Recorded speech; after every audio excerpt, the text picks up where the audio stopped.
Okay, quick rundown of week 8. That will be in quarter 3, unit 6. We're in systems of equations still. We're going to move to writing linear inequalities.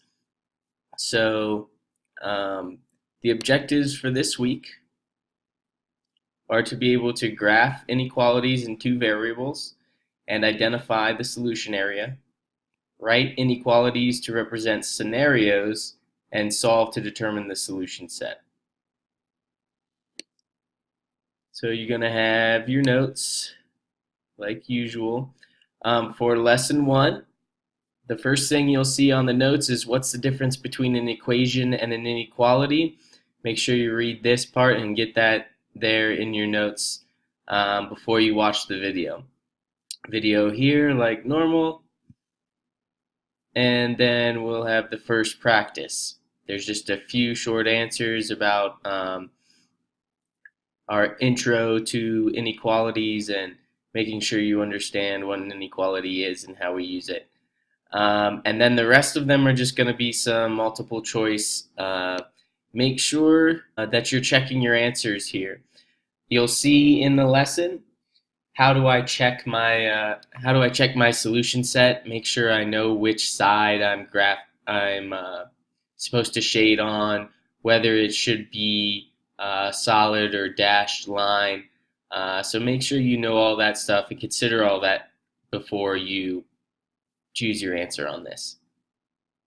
So that's basically what it is. It's multiple choice through all here. This one at the bottom is fill in the blank. For this equation, I shade either above or below, write that in for the first blank. The boundary line would be either solid or dashed, write that in for the second blank. Once you're done with that, there is a next assignment, which is a Khan Academy practice. Again, make sure that you're getting the page that shows me what you're doing. So it should be graphing inequalities in two variables, what you're doing, and that you got 5 in a row. If you need help, of course, write down 2 of your problems, submit the work that you did so that I can figure out where you're going wrong and we can work together to fix that.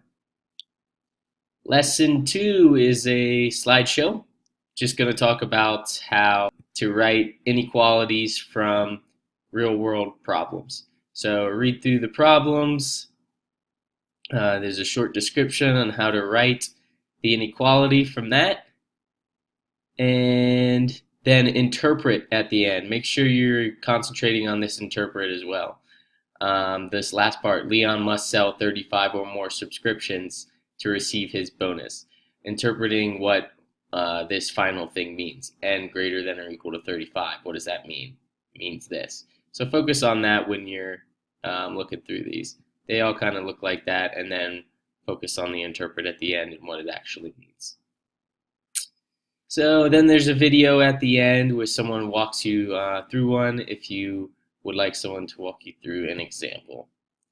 And the final practice is a couple multiple choice questions on that, and then ones where you have to read through by yourself and write an inequality from scratch using this, and then solve your inequality to figure out what is needed in each situation. And that is it for week 8. Not too bad. Good luck with it.